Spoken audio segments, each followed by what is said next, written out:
Seri kelima Bukek Xiansu. Istana Pulau Es. Audiobook, novel silat. Cerita, Ho Ping Hu. Bab 40, tamat. Beikyo, Huishio tadi benar. Aku memang Jie Huasian, bekas penjahat cabul yang kejam. Kukatakan bekas, karena setelah bertemu denganmu, aku tidak mau lagi melakukan kejahatan itu. Dan Huishio tadi benar bahwa engkau dan ayah bundamu harus segera pergi dari sini, malam ini juga. Bukan takut kepadaku, melainkan takut kepada orang-orang Kang Ou yang memusuhiku. Kalau mereka tahu bahwa engkau telah menjadi kekasihku, menjadi istriku, menjadi calon ibu anakku, tentu engkau akan terbawa-bawa, akan dimusuhinya pula. Sebentar lagi pun mereka tentu akan menyerbu rumah ini. Beikyo, pergilah engkau. Sumakoko. Aku mau mati di sampingmu. Beikyo menangis. Sumatehiap, bagaimanakah ini? Kualiok akhirnya berkata dengan bingung. Apa yang kalian dengar dari Huishio tadi benar semua. Malam ini juga, kalian bertiga harus pergi dari sini. Saudara Kwa, bawa Beikyo pergi dari kota ini. Bawalah pergi ke kota Hantiong di lembah sungai di kaki pegunungan Tapaksan. Temui seorang tokoh Kang Ou bernama Im Yang Sengcu, kau tanya-tanya di sana tentu akan bertemu. Mintalah perlindungan kepadanya. Dia sahabat baikku, tentu dia akan melindungi Beikyo kalau membawa surat ini, sampai Beikyo melahirkan dan sebelum itu, aku akan berusaha untuk menyusul ke sana. Sumahoat menyerahkan sepucuk surat dan sebuah pundi-pundi. Ini adalah uang emas untuk bekal di perjalanan. Nah, berangkatlah. Kualiok hanya mengangguk-angguk tak mampu menjawab saking bingungnya. Dia dan istrinya lalu lari ke dalam kamar untuk berkemas, mempersiapkan barang yang kiranya dapat mereka bawa melarikan diri. Akan tetapi Beikyo menubruk dan memeluk kekasihnya sambil menangis. Sampai ayah bundanya datang lagi mengajaknya, dia masih menangis sehingga terpaksa Sumahoat melepaskan pelukannya dan setengah diseret wanita itu dipaksa meninggalkan rumah di malam buta. Sumahoat berdiri dengan jantung berdebar, ingin lari menyusul wanita yang tangisnya masih terdengar olehnya, makin lama makin lirih itu. Semangatnya seperti terbawa pergi, jantungnya seperti ditusuk-tusuk dan dia makin yakin bahwa dia benar-benar mencinta Beikyo. Bukan cinta berahi, melainkan cinta seorang suami terhadap istrinya, cinta seorang pria terhadap wanita yang akan menjadi ibu anaknya. Tiba-tiba ia sadar dari lamunan ketika mendengar gerakan orang. Dia meloncat keluar rumah dan di depan rumah itu telah terdapat belasan orang mengurung. Sumahoat tersenyum mengejek, lalu berkata, "Apa kalian sudah bosan hidup? Mau apa kalian mencari Jie Huasian? Jie Huasian iblis jahat. Kalau belum membunuhmu, sampai dunia kiamat kami orang-orang Kang Ou akan selalu mencarimu." Sumahoat tertawa melengking dan meloncat ke depan, disambut oleh belasan batang senjata yang mengeroyoknya. Terdengar suara senjata beradu keras sekali, Sumahoat mengamuk dan setelah merobohkan 5 orang lawan, dia terpaksa melarikan diri karena para pengeroyoknya adalah orang-orang yang lihai ilmu silatnya, sedangkan malam hampir berganti pagi. Dengan cepat dia melarikan diri keluar dari kota Lokyang, menuju ke utara untuk memancing mereka menjauhi arah yang ditempuh Beikyo dan ayah bundanya. Setelah dapat membebaskan diri dari para pengejarnya, Sumahoat mengambil jalan memutar menuju ke kota Hantiong menyusul rombongan kekasihnya. Dia sengaja mengambil jalan jauh dan memutar agar jangan sampai ada orang tahu tempat tinggal Beikyo kalau ada yang melihat dan membayanginya. Karena perjalanan yang memutar ini, setelah 3 bulan barulah dia tiba di kaki pegunungan Tapaksan, memasuki kota Hantiong dan mencari kekasihnya. Akan tetapi hasilnya sia-sia. Keluarga Kualiok tidak berada di kota itu. Dia sudah mencari ke sekeliling kota, sudah bertanya-tanya, akan tetapi tidak ada orang yang tahu akan rombongan 3 orang itu. Akhirnya Sumahoat bertemu dengan Im Yang Sengcu, sahabat lamanya yang tinggal di dalam pondok kecil di sebuah hutan di luar kota Hantiong. Jie Huasian, angin apa yang membawamu ke sini? Im Yang Sengcu cepat menyambut sahabatnya itu dan menegur gembira. Dengan singkat Sumahoat lalu menceritakan tentang pilihan hatinya yang baru tentang Beikyo dan orang tuanya yang disuruh melarikan diri ke Hantiong karena dia dikejar-kejar oleh musuh-musuhnya. Sudah lebih dari 3 bulan mereka pergi, mestinya sudah berada di Hantiong, akan tetapi ku cari-cari mereka di sini tidak ada, bahkan agaknya tidak pernah datang ke Hantiong. Jangan-jangan ada halangan di jalan. Sumahoat kelihatan gelisah sekali memikirkan kekasihnya. Im Yang Sengcu memandang heran. Sahabatku, tidak kelirukah pendengaranku dan penglihatanku bahwa agaknya engkau amat memperhatikan wanita yang kau cari ini? Memperhatikan? Im Yang Sengcu, aku mencintanya. Mencinta dengan seluruh tubuh dan nyawa. Kau? Mencinta. Haha, Jai Huasian, harap jangan mempermainkan aku. Di waktu muda belia saja tidak pernah mengenal cinta, apalagi setelah kini rambutmu mulai ada ubannya. Sungguh aku tidak main-main. Aku telah menemukan cintaku, Im Yang Sengcu. Dia adalah wanita satu-satunya yang sampai kini berhasil merebut kasihku, menghentikan semua petualanganku, dan dia sudah mengandung. Dia istriku, dan aku harus dapat menemukan dia. Ah, jangan-jangan dia tertimpa halangan. Aku harus pergi sekarang juga. Jai Huasian akan meloncat bangkit dengan wajah keruh dan penuh kekhawatiran. Kemana, sahabatku? Aku harus mencarinya. Dia dan ayah bundanya berangkat dari Lokyang menuju ke sini, aku akan menyelusuri jalan itu sampai ke Lokyang. Sampai jumpa, sahabatku. Jai Huasian meninggalkan Im Yang Sengcu yang berdiri bengong di depan pondoknya, menggeleng kepala dan menarik napas panjang. Sungguh kasihan. Makin tua makin terlibat urusan hati sendiri. Im Yang Sengcu yang biasanya memang suka merantau, menjadi tidak kerasan di pondoknya dan beberapa hari kemudian, Im Yang Sengcu juga meninggalkan pondok dan mengambil jurusan ke Lokyang karena dia merasa khawatir melihat sikap sahabatnya yang dianggapnya tidak seperti biasa. Kedatangan kembali Sumahoat ke Lokyang sama dengan ular mencari penggebuk. Musuh-musuhnya masih berada di Lokyang dan masih mencari-carinya di sekitar tempat itu, maka begitu dia memasuki daerah ini, di luar kota dia sudah bertemu dan dikepung belasan orang Kang Ou yang dipimpin oleh Cheng San Huishio, seorang tokoh besar dari Xiao Limpai yang telah dicalonkan menjadi ketua. Cheng San Huishio ini adalah murid keponakan Qian Ti Hosiang dan karena dia dianggap seorang calon yang kuat dan tepat, Qian Ti Hosiang yang sakti berkenan menurunkan beberapa ilmu kepandaian kepadanya sehingga kini Huishio Xiao Limpai ini memiliki tingkat ilmu silat yang hebat.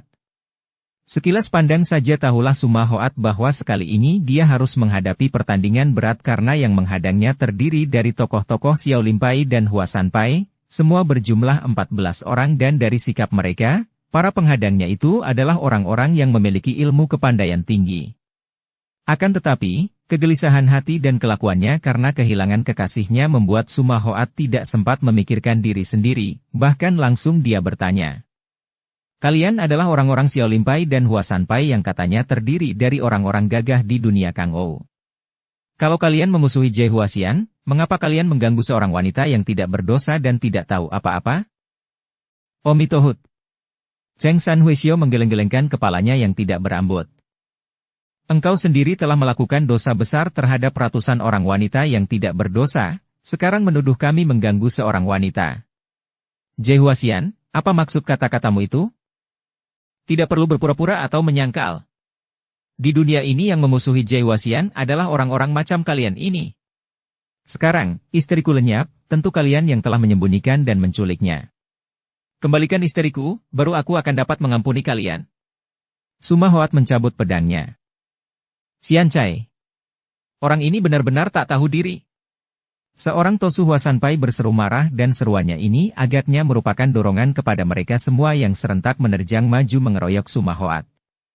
Sumahoat terkejut juga. Benar dugaannya. Para pengeroyoknya ini tidak boleh disamakan dengan para pengeroyok yang lalu. Selain pemimpin Huishio Xiao Limpai itu lihai sekali, juga pemimpin orang-orang Hua Sanpai adalah wakil ketua Hua Sanpai, tentu saja memiliki kepandaian yang hebat pula. Namun, dia sudah marah sekali karena menduga keras bahwa kekasihnya tentu celaka di tangan mereka ini, maka dia mengamuk seperti seekor naga terluka. Namun, jumlah musuh terlalu banyak dan tingkat kepandaian Cheng San Huishio dan wakil ketua Hua Sanpai terlalu tinggi. Maka setelah melakukan perlawanan selama 1 jam lebih, biarpun dia berhasil merobohkan 3 orang dan melukai 3 orang lain lagi, dia sendiri pun menderita luka parah di leher, pundak dan lambungnya. Dengan luka-luka berat, Sumahoat terpaksa melarikan diri, dikejar-kejar oleh para pengeroyoknya. Akan tetapi hujan jarum beracun yang disebarkan oleh Suma Hoat membuat para pengeroyok dan pengejar itu terpaksa menunda pengejaran dan Suma Hoat berhasil lolos dan menghilang ke dalam hutan yang lebat. Maklum akan kelihayan Jai Huasian dengan senjata-senjata rahasianya, Cheng San Huisio dan kawan-kawannya tidak berani melakukan pengejaran terus, melainkan kembali ke tempat tadi untuk mengurus dan merawat teman-teman yang terluka dan tewas. Luka-luka yang diderita oleh Suma Hoat amat parah. Dia lelah sekali dan 3 luka di tubuhnya amat nyeri, juga terlalu banyak mengeluarkan darah. Ini semua masih tidak sehebat derita yang terasa di hatinya, yaitu akan kenyataan bahwa kekasihnya, Kwa Bei Kiok, calon ibu anaknya, telah lenyap. Penderitaan lahir batin ini membuat Suma Hoat tergelimpang di dalam hutan dalam keadaan pingsan. Ketika Jai Huasian siuman kembali dan membuka matanya, ternyata In Yang Seng Chu telah berlutut di dekatnya dan luka-luka di tubuhnya telah diobati oleh sahabat itu. Luka-lukamu hebat sekali, engkau perlu beristirahat. Terlalu banyak engkau kehilangan darah. In Yang Seng Chu berkata. Musuh-musuhku terlalu lihai. Terutama Huishio Xiaowim dan Tosu Huasan itu. In Yang Seng Chu mengangguk dan menarik napas panjang. Sayang sekali engkau tak pernah menghentikan kesenangan yang sesat sehingga engkau dimusuhi orang-orang gagah di dunia Kang Ou. Tentu saja mereka itu lihai karena Huishio itu adalah tokoh Xiao Limpai calon ketua, namanya Cheng San Huishio. Adapun Tosu tua itu adalah paman guruku, Qian Chu Qinjin, juga calon ketua Huasan Pai. Suma Hoat terkejut. Ah, pantas kalau begitu. Aku tidak penasaran terluka parah. Akan tetapi, tidak mengapalah, yang memusingkan aku adalah lenyapnya Bei Kiok. Ia berhenti sebentar dan menerima air yang diminumkan oleh In Yang Seng Chu. Tentu dia celaka di tangan mereka yang memusuhiku. Tidak, Jai Huasian. Aku pun sudah membantumu melakukan penyelidikan. Tidak ada tokoh Kang Ou yang mengganggu kekasihmu dan ayah bundanya. Aku percaya kalau mereka itu sengaja melarikan diri darimu, entah bersembunyi di mana. Tidak mungkin. Bei Kiok mencintaku. Tidak mungkin dia lari dariku. Suma Hoat berkata penuh semangat dan kepercayaan. Gadis itu mungkin mencintamu dan tidak akan meninggalkan, akan tetapi orang tuanya? Orang tua manakah yang akan senang mempunyai mantu Jai Huasian yang lebih terkenal jahat dan keji? Tentu mereka tidak rela putrinya menjadi istri Jai Huasian dan telah melarikan dan menyembunyikannya. Kalau begitu, akan kubunuh mereka, dan kurampas Bei Kiok. In Yang Seng Chu menghela napas panjang. Itulah yang menyedihkan hatiku, sahabatku. Engkau seorang yang gagah perkasa, akan tetapi dalam hal satu ini, engkau seorang yang amat lemah dan kelemahanmu membuat engkau mudah saja berubah menjadi seorang iblis yang amat kejam. Ah! Akan tetapi dia adalah wanita yang kucinta, dan dia sudah mengandung anakku. Suma Hoat terengah-engah dan memejamkan kedua matanya, merintih penuh kedukaan dan penasaran. Melihat ini, In Yang Seng Chu merasa kasihan. Agaknya sahabatnya ini mulai memetik buah-buah dari perbuatannya sendiri, buah-buah yang pahit getir. Biarlah aku akan membantumu mencari Bei Kiok, akan tetapi yang terpenting sekarang, luka-lukamu amat parah dan berbahaya, harus dirawat dan diobati lebih dulu. Jangan pedulikan aku, pergilah kau dan bantu aku mencari Bei Kiok. In Yang Seng Chu, kalau kau bisa menemukan dan mengembalikan Bei Kiok kepadaku, selama hidupku aku takkan melupakan kebaikan budimu. Tidak ada budi antara sahabat. Aku akan membantumu, akan tetapi lebih dulu harus dipikirkan keadaanmu. Kalau tidak mendapat rawatan yang baik, luka-luka ini bisa menyeret nyawamu. Apa artinya aku berhasil menemukan Bei Kiok kalau engkau mati karena luka-luka ini? Tiba-tiba Suma Hoat memegang tangan sahabatnya. Aku harus bertemu dengan ayahku. Aku telah berdosa besar kepadanya. Aku seorang anak yang tidak berbakti. Bawalah aku kepada ayah, engkau tahu bukan di mana dia. Aku mendengar dia kini berada di Tai Hang San. In Yang Seng Chu mengangguk. Baiklah, aku pun pernah mendengar bahwa ayahmu itu kini menjadi pertapa di puncak In Kok San, di pegunungan Tai Hang San. In Yang Seng Chu lalu memondong tubuh sahabatnya dan dibawalah Suma Hoat menuju ke Tai Hang San. Sebetulnya, apakah yang terjadi dengan diri Kwa Bei Kiok dan ayah bundanya? Tepat seperti yang diperkirakan In Yang Seng Chu, tidak ada sesuatu menimpa diri wanita muda ini, karena mereka itu memang tidak memenuhi permintaan Suma Hoat dan tidak melarikan diri ke kota Han Tiong. Ketika mendapat kenyataan bahwa putrinya menjadi kekasih Jai Huasian, Kualiok menjadi terkejut, menyesal dan penasaran sekali. Jai Huasian adalah seorang penjahat yang sudah terkenal keganasannya, tukang perkosa dan tukang bunuh wanita. Mungkin sekarang, sebelum bosan, anaknya dicinta, akan tetapi siapa tahu kalau penjahat itu sudah bosan? Tentu anaknya akan dibunuh, dan bersama istrinya tentu tidak akan terluput dari kebinasaan. Di samping ngeri akan kemungkinan menjadi korban kekejaman Jai Huasian ini, juga andai kata dia membiarkan anaknya menjadi istri Jai Huasian, tentu selamanya anaknya akan menjadi korban pula kalau Jai Huasian akhirnya terbunuh oleh orang-orang gagah dan pemerintah yang sudah lama mencari-cari penjahat itu. Karena pikiran inilah, biarpun Bei Kiok mengeluh dan menangis minta diantar ke Han Tiong, Kualiok tetap memaksa anak dan istrinya untuk melarikan diri ke lain jurusan, yaitu jauh ke selatan, menuju ke kota Nanking. Rombongan ini tidak kepalang tanggung dalam usaha mereka menjauhkan diri karena mereka lari jauh sekali, sampai memakan waktu berbulan-bulan dan Kualiok yang cerdik telah mengganti nama dan nama keturunan mereka untuk menghilangkan jejaknya. Akhirnya, Kualiok bertempat tinggal di kota kecil Kamci dekat Nanking. Kepada para tetangga barunya dia mengatakan bahwa putrinya adalah seorang janda, ditinggal mati suaminya yang bernama Si Hoat. Setelah Bei Kiok melahirkan seorang anak laki-laki, Kualiok memberinya nama Si Bun An dan semenjak kecil Si Bun An ini dijauhkan dari segala yang berbau silat. Si Bun An tumbuh besar dalam didikan Bun, sastra, dan sama sekali buta silat. Demikianlah, Bei Kiok lenyap dari kehidupan Sumahoat dan tak mungkin dapat dicari lagi. Adapun Sumahoat sendiri, yang masih amat lemah tubuhnya, diantar oleh Im Yang Sengcu. Seperti telah diceritakan di bagian depan, Suma Kiat bekas panglima besar yang menjadi buronan karena persekutuan dengan pihak Yuchen itu, melarikan diri bersama selirnya yang tercinta, Bu Chi Goat dan muridnya yang setia, Siang Koan Li, menuju ke Tai Hang San. Di puncak Inkoksan yang indah, mereka mendirikan rumah dan hidup cukup mewah karena ketika pergi, mereka tidak lupa membawa banyak harta benda. Suma Kiat sudah tua sekali, akan tetapi masih mendelik marah ketika Im Yang Sengcu membawa Sumahoat menghadap. Aku tidak mempunyai anak bernama Sumahoat, bentaknya. Im Yang Sengcu, kalau tidak mengingat mendiang gurumu, Te Chu Cinjin yang menjadi sahabatku, tentu engkau sudah kubunuh sekarang juga, berani lancang membawa manusia ini menghadapku. Mendengar ucapan ayahnya itu, Sumahoat yang masih lemah itu merasa berduka sekali, akan tetapi dia tetap berlutut dan tidak berkata apa-apa. Sebaliknya Im Yang Sengcu menjadi penasaran. Dia sudah mengenal baik Suma Kiat yang dahulu menjadi sahabat suhunya, bahkan dahulu di waktu dia masih kecil. Kalau Suma Kiat mengunjungi gurunya, Suma Kiat bersikap baik kepadanya dan memperlihatkan rasa sayang besar. Akan tetapi dia pun maklum siapa adanya Suma Kiat, seorang yang selalu haus akan kedudukan dan kemuliaan, seorang yang tidak segan-segan melakukan kekejaman apapun demi tercapainya cita-citanya mengejar kemuliaan. Suma Locianpue, katanya dengan berani. Sumahoat adalah putra tunggalmu, sekarang sedang menderita luka parah dan perlu perawatan khusus. Saya tidak percaya bahwa Locianpue akan tega membiarkannya menghadapi ancaman maut. Andai kata dia telah melakukan kesalahan-kesalahan terhadap Locianpue, saya mohon sudilah kiranya memaafkan putra sendiri. Tutup mulut. Sudah kukatakan bahwa aku tidak mempunyai anak yang bernama Sumahoat. Im Yang Sengcu, aku dahulu menyayangmu di waktu engkau kecil karena engkau seorang anak baik yang tidak pernah menentangku, akan tetapi kalau sekarang engkau hendak menentangku, terpaksa aku akan menggunakan kekerasan mengusirmu dari sini. Tiba-tiba terdengar suara tertawa melengking nyaring disusul suara seorang wanita. Bagus sekali, dasar manusia jahat seperti iblis, anak sendiri pun dikutuknya.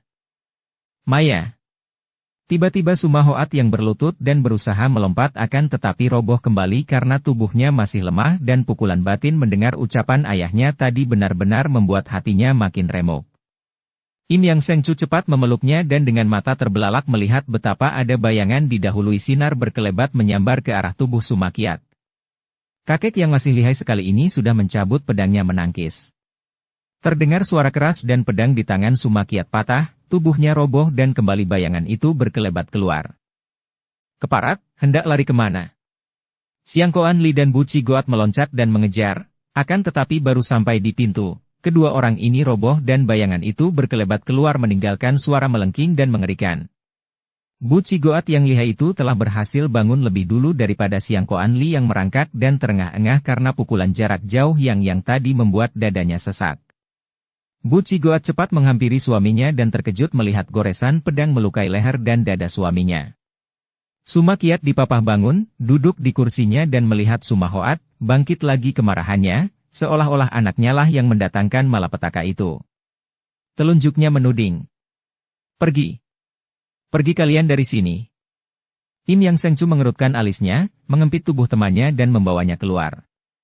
Anak murid Inkoksan yang berbaris di depan, hanya memandang bengong.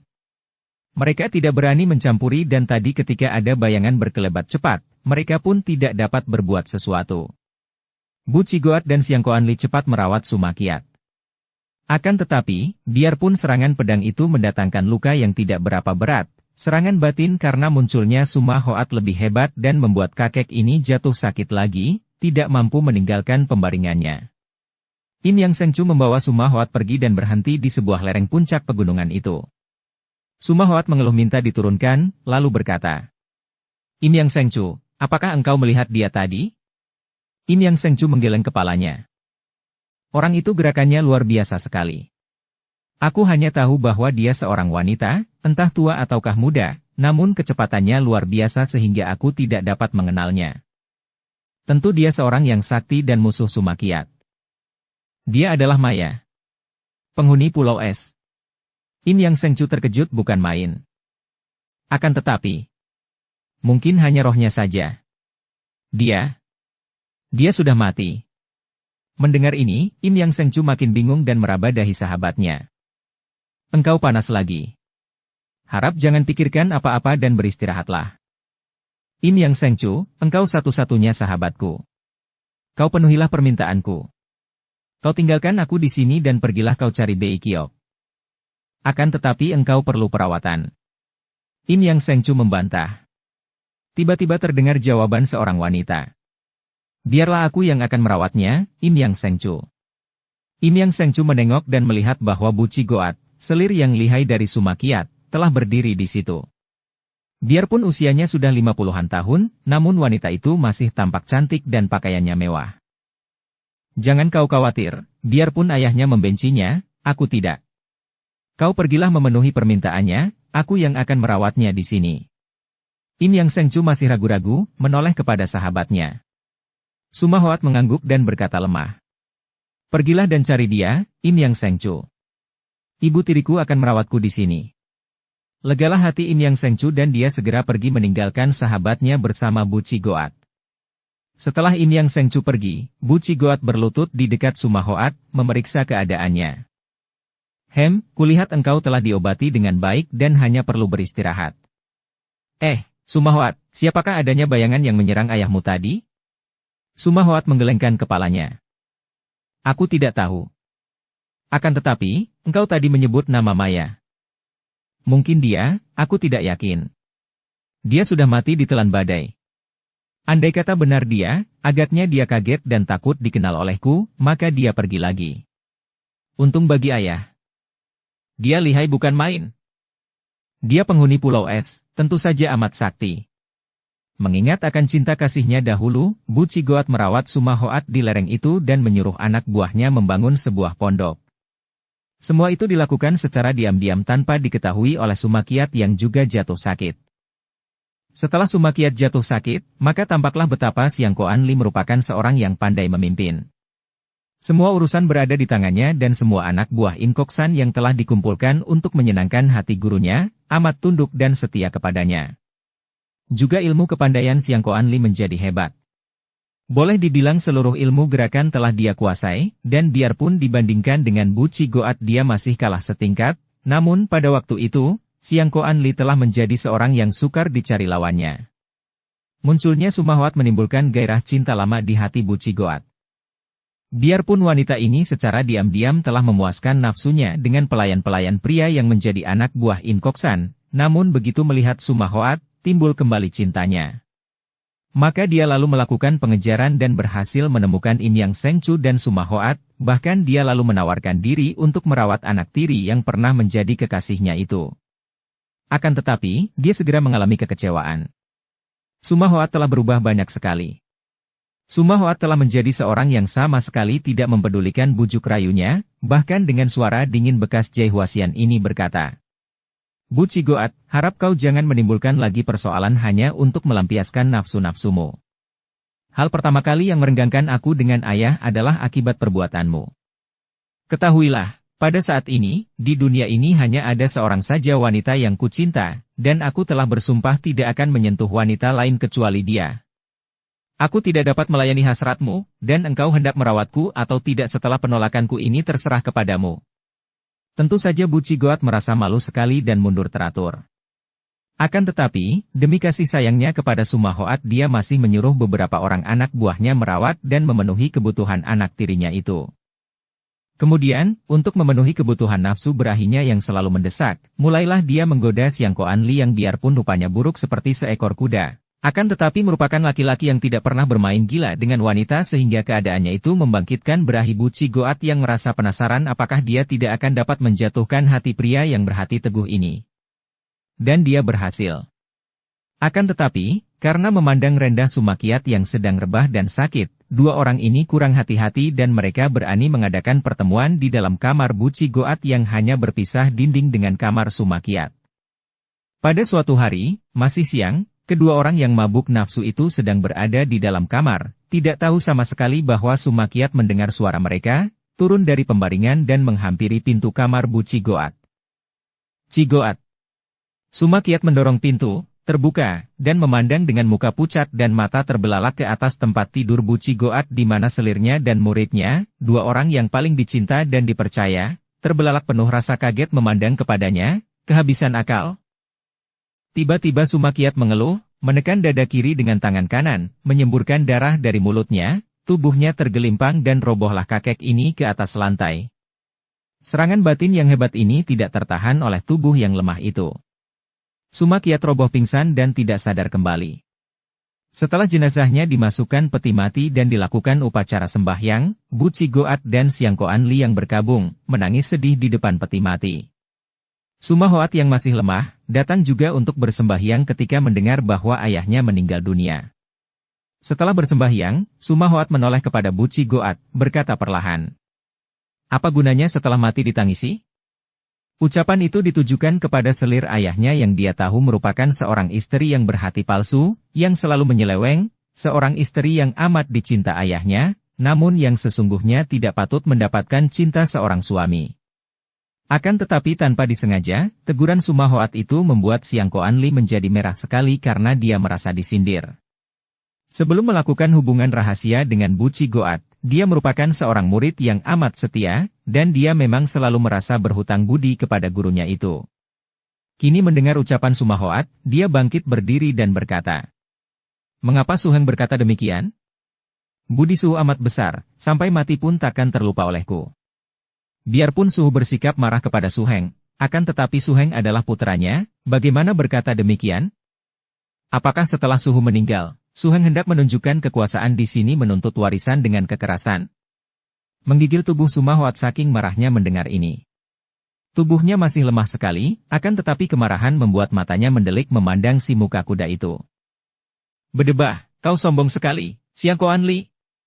Engkau yang dahulu hanya seorang pelayan, yang telah menerima budi semenjak kecil, kini berani bersikap kurang ajar kepadaku? Apa kau kira aku takut kepadamu?" Melihat ini, Bu Cigoat cepat bangkit berdiri. "Harap kalian suka bersabar. Sungguh tidak patut sekali ribut-ribut di depan peti mati." Sumahoat menarik napas panjang menyabarkan diri karena dia dapat memahami kebenaran ucapan ibu tirinya itu. "Kalian dengarlah baik-baik. Biarpun aku putra ayah, namun ayah sudah tidak mengakui aku sebagai putranya. Aku pun tidak haus akan warisan dan aku tidak akan menuntut dan tidak akan menguasai tempat ini. Bahkan aku tidak sudi tinggal di Inkoksan, lebih baik tinggal di pondok yang dibuatkan Bu Cigoat. Itu pun hanya untuk sementara sambil menanti kembalinya sahabatku." Setelah berkata demikian, Sumahoat pergi meninggalkan mereka dan tidak pernah lagi datang sampai peti ayahnya dikubur. Hatinya menjadi makin risau dan tertekan. Dia merasa betapa hidupnya penuh dengan kekecewaan dan kesengsaraan. Baru terbuka mata hatinya betapa selama ini dia hidup sebagai seorang yang amat jahat. Tiap kali dia teringat akan semua perbuatannya, diam-diam dia merasa menyesal sekali dan berjanji bahwa kalau sampai dia dapat berkumpul kembali dengan Bei Kiok, dia akan menebus semua kesalahannya, akan membahagiakan istrinya, anaknya, semua orang. Akan tetapi, beberapa bulan kemudian, Im Yang Sengcu datang dengan wajah lesu dan dengan suara berat mengatakan bahwa dia tidak berhasil menemukan Bei Kiok. Hanya ada dua kemungkinan. Pertama, mereka itu tewas oleh gerombolan orang jahat yang tidak terkenal sehingga tidak ada yang tahu. Kedua, mereka memang sengaja menyembunyikan diri darimu dengan mengubah nama palsu dan pergi jauh sekali dari sini. Suma Hoat mengeluh dan semenjak saat itu, kesehatannya makin memburuk. Im Yang Sengcu berusaha menghibur dan merawatnya, namun percuma saja karena Suma Hoat sudah kehilangan pegangan hidup, kehilangan harapan dan satu-satunya yang dirindukan hanyalah kematian. Akhirnya, hanya berselisih setengah tahun dari kematian ayahnya, Jai Huasian yang pernah menggemparkan dunia persilatan itu meninggal dunia dalam rangkulan Im Yang Sengcu, satu-satunya orang yang mengenal betul hatinya, mengenal kelemahan-kelemahan dan kekuatan-kekuatannya. Dengan sederhana sekali, tanpa dihadiri siapapun, Im Yang Sengcu mengubur jenazah sahabatnya di lereng bukit, membuatkan batu nisan yang dipahatnya sendiri dengan huruf-huruf, makam Jai Huasian Suma Hoat. Kemudian dia membakar pondok bekas tempat tinggal sahabatnya, dan meninggalkan lereng bukit sambil bernyanyi. Memang Im Yang Sengcu seorang manusia yang berwatak aneh sekali, berbeda jauh dengan manusia biasa, bahkan kadang-kadang sikapnya merupakan kebalikan dari sikap manusia biasa sehingga seringkali dia dianggap berotak miring. Apakah benar bayangan yang menyerang Sumakiat dahulu itu adalah maya seperti yang diteriakkan oleh Suma Hoat? Tidak ada seorang pun yang mengetahuinya. Yang sudah jelas, bahwa Maya maupun Hu Xiaobue tidak pernah muncul lagi di dunia ramai, tidak pernah ada orang yang bertemu dengan seorang di antara mereka. Juga Kam Han Ki lenyap dan sebagai gantinya, puluhan tahun kemudian, muncullah nama seorang yang sakti dan aneh, seorang laki-laki yang membiarkan rambutnya riap-riapan, tak pernah bersepatu, berpakaian sederhana dan tingkah lakunya seperti orang gila. Dia disebut Koailo Jin, kakek aneh, karena tidak pernah memperkenalkan namanya. Namun dia memiliki kesaktian yang tidak lumrah manusia. Keanehannya adalah serupa dengan keanehan Bukek Xiansu si manusia dewa yang menjadi dongeng di dunia Kang Ou. Koailo Jin juga menolong siapa saja, mencinta siapa saja tanpa pilih bulu. Karena itu, banyak sekali tokoh dunia persilatan yang mendapat rezeki kebagian ilmu dari kakek sakti ini yang selalu memberi ilmu kepada siapa saja yang memintanya. Pembaca tentu dapat menduga siapa adanya Koailo Jin ini. Dia bukan lain adalah Kam Han Ki. Apakah dia dapat melupakan kedukaannya? Sukar untuk diketahui karena tak mungkin untuk menanyakan hal itu kepada Koailo Jin yang jarang sekali muncul di antara manusia. Yang jelas, duka sengsara harus dihadapi dengan wajar, dimengerti dengan jalan mengenal diri sendiri. Kalau hanya dijauhi, dilupakan, takkan berhasil karena berhasil melupakan duka yang satu, akan muncul duka yang lain. Yang penting mengenal sumber dari segala duka di dalam diri sendiri. Kalau sudah mengenal diri sendiri, mengenal sumber segala duka maka apa yang oleh umum disebut duka, bukanlah menjadi duka lagi baginya. Duka hanyalah hasil angan-angan pikiran yang mengingat masa lampau. Sekali ingatan akan masa lalu terhapus, lenyap pulalah duka. Berusaha melupakan duka dengan penekanan, tidak akan menghilangkan sumber dari segala macam duka. Akan tetapi menghadapi duka, menyelami, mengenal duka yang berada di hati sendiri dengan mempelajari dan mengenal diri sendiri lahir batin, maka akan timbullah keadaan lain yang jauh dari jangkauan duka. Koailo Jin yang kelihatan sebagai seorang kakek sederhana itu, paling suka berkelana di tempat-tempat sunyi, bergembira dengan alam yang masih bersih dari kotoran akibat solah tingkah manusia. Akan tetapi kadang-kadang dia muncul di dalam istana Pulau Es yang selalu kosong itu, berdiri bengong di depan 3 arca buatannya sendiri, dan setelah membersihkan istana Pulau Es, beberapa hari kemudian dia sudah meninggalkan lagi Pulau Es. Dia pun tidak pernah berhasil mencari kedua orang sumoinya, bahkan kemudian sama sekali tidak mencarinya. Namun, sebagai penebus rasa sesal dan salahnya terhadap Hu Xiaobue, diam-diam dia meninggalkan surat-surat pernyataan menyesal dan cintanya kepada Hu Xiaobue, dan menaruh surat-surat itu di dalam istana Pulau Es.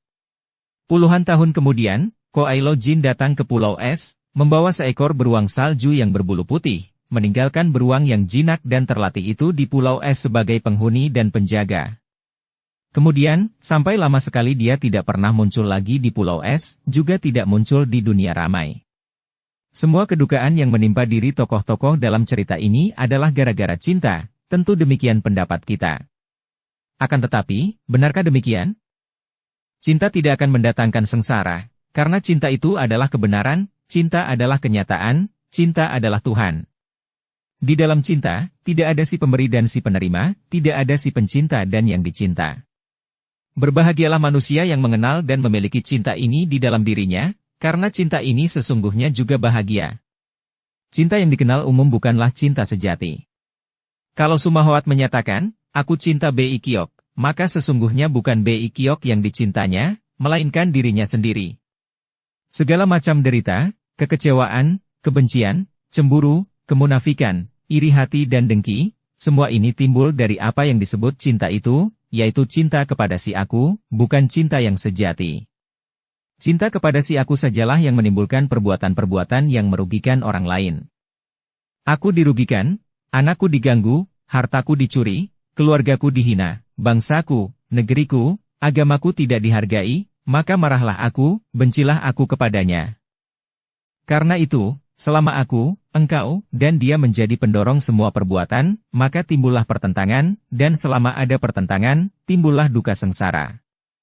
Sebaliknya, kalau semua perbuatan itu berdasarkan cinta tanpa perpecahan aku engkau dia, kiranya sebutan sorga bukan hanya terdapat dalam dongeng belaka, karena bumi kita ini menjadi sorga dan kita adalah makhluk-makhluk manusia yang sebenarnya, bukan hanya hamba-hamba nafsu. Sampai di sini, pengarang mohon diri dan mudah-mudahan dapat berjumpa kembali dalam karangan mendatang. Tamat. Dukung kami dengan subscribe, follow, like, komen dan share. Terima kasih.